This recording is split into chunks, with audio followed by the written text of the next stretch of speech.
Hello दोस्तों, कैसे हैं सब लोग। आशा करती हूँ सभी अच्छे होंगे, स्वस्थ होंगे। तो आज बात करते हैं एक ऐसी मोटिवेशनल स्टोरी पर जो कि व्यक्ति गुस्सा करते हैं तो आज के बाद वे जीवन में गुस्सा करना हमेशा के लिए भूल जाएंगे। तो आज बात हम करते हैं गुस्से के टॉपिक पर।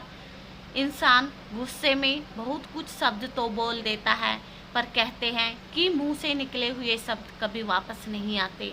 इसी प्रकार से यदि हम गुस्से में कभी किसी को, सामने वाले को कुछ शब्द बोल देते हैं तो वो वापस नहीं आते।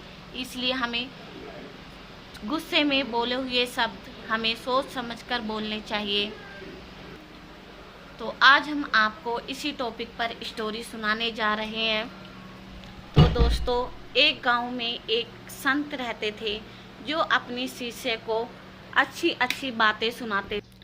वो अपनी शिष्य को डेली अच्छे अच्छे उपदेश देते थे। कहते हैं कि जहाँ अच्छाई होती है तो वहाँ बुराई भी जरूर होती है।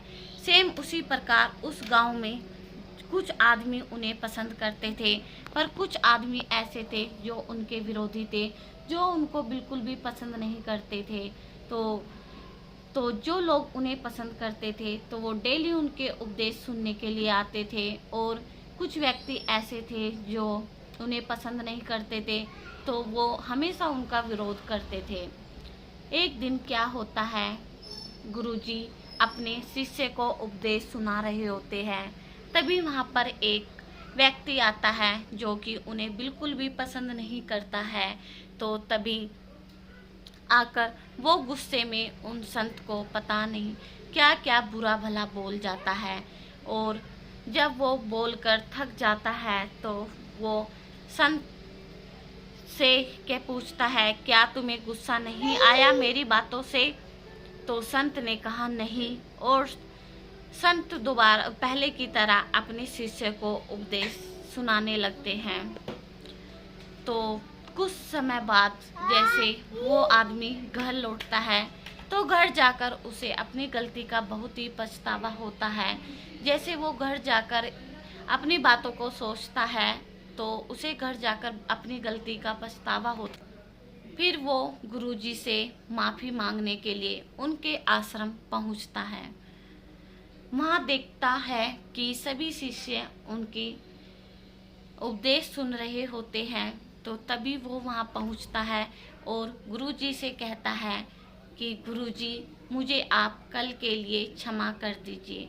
मेरे से बहुत बड़ी गलती हो गई। गुस्से में ना जाने मैंने आपको क्या क्या बोल दिया। अब मुझे अपनी गलती का बहुत ही पछतावा हो रहा है। आशा करता हूँ कि आप मुझे माफ़ कर दोगे। तभी गुरुजी ने कहा कि ठीक है, मैंने तुमको माफ़ किया, पर तुम्हें मेरा एक कार्य करना होगा। तब वो व्यक्ति बोलता है, गुरुजी ऐसा क्या कार्य करना है बताइए, मैं आपके सभी उपदेश को मानूंगा। आज के बाद मैं कभी भी आपको कुछ भी गलत नहीं कहूँगा।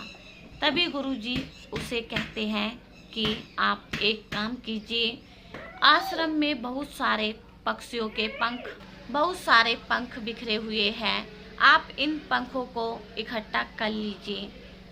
तो वो व्यक्ति बहुत खुश होता है, सोचता है कि मेरी इतनी बड़ी गलती की सिर्फ क्षमा इतनी छोटी सी कि मुझे सिर्फ इतना सरल कार्य दिया गया।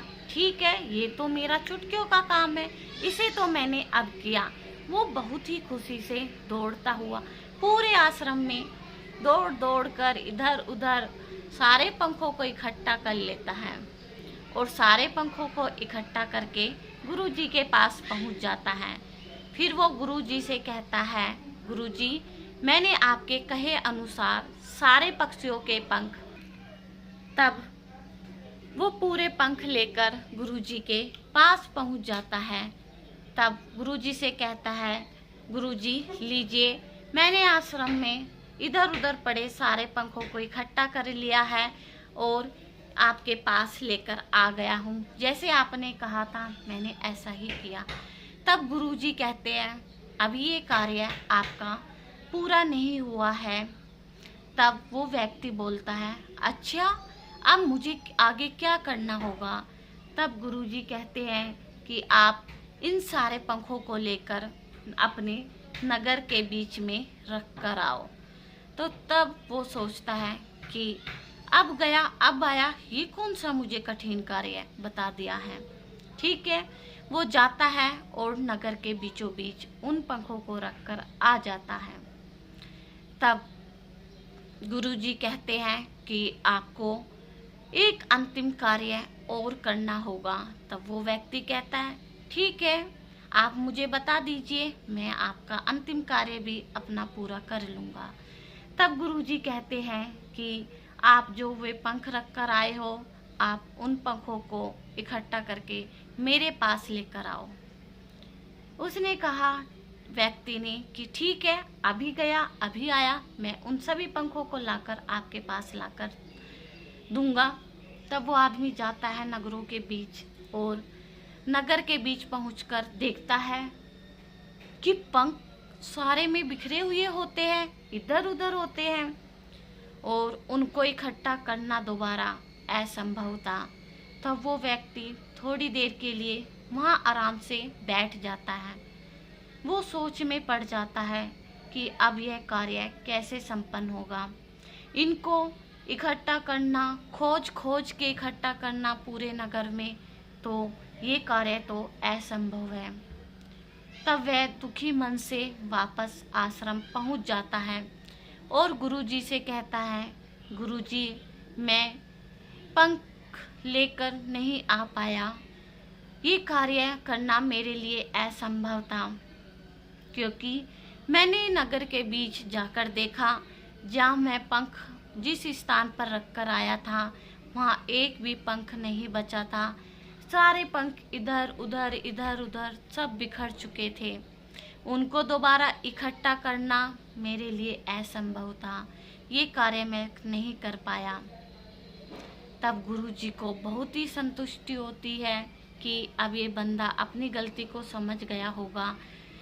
तब गुरुजी उसे बोलते हैं कि ठीक उसी प्रकार जैसे आप उन पंखों को दोबारा इकट्ठा नहीं कर पाए, ठीक उसी प्रकार हमारी जुबान से निकले हुए शब्द भी कभी वापस नहीं आते।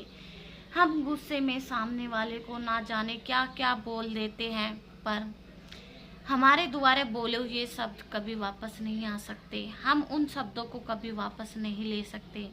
ठीक उसी प्रकार आपने जो भी गलती की है, आपने जो भी मुझे बोला था गुस्से में, उससे मेरा मन बहुत अशांत हुआ और मुझे बहुत ही ठेस पहुंची, और अब आपकी माफ़ी से शायद आपके वे शब्द वापस नहीं हो सकते।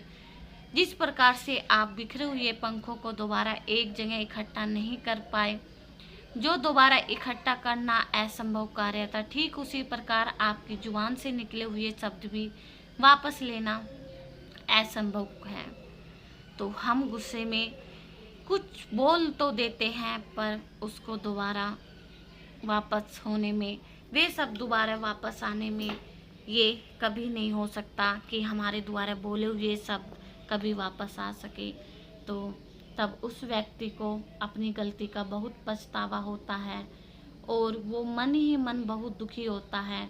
तब गुरुजी उसे कहते हैं कि मैं आपको माफ़ करता हूँ, पर आगे से आप ऐसी गलती नहीं करोगे। मुझे नहीं, नगर के आप किसी भी व्यक्ति को गुस्से में कुछ भी ऐसा गलत नहीं बोलोगे और आप गुस्सा नहीं करोगे। तब गुरुजी की बात कही अनुसार उस व्यक्ति को बहुत ही दुख होता है और वो अपने अंदर ही अंदर संकल्प कर लेता है और गुरुजी से भी कहता है कि मैं आज के बाद गुस्सा नहीं करूँगा। तो हमें इस स्टोरी से आज यही सीख मिलती है कि हमें कभी जीवन में गुस्सा नहीं करना चाहिए, क्योंकि गुस्से में हम सामने वाले को कुछ बोल तो देते हैं, पर बाद में हमें जो पछतावा होता है वो बहुत ज़्यादा होता है। तो इसलिए हमें कभी गुस्से में ऐसा कदम नहीं उठाना चाहिए कि जो हमारे लिए बहुत ज़्यादा आगे दिक्कत खड़ी करें। तो दोस्तों, कैसी लगी आज की हमारी मोटिवेशनल स्टोरी? आशा करती हूँ कि इस स्टोरी को सुनने के बाद आप भी अपने जीवन से गुस्से को त्याग दोगे और कभी भी गुस्सा नहीं करोगे। तो मिलते हैं आपको अगली ऐसी मोटिवेशनल स्टोरी के साथ। जब तक के लिए जय हिंद, जय भारत।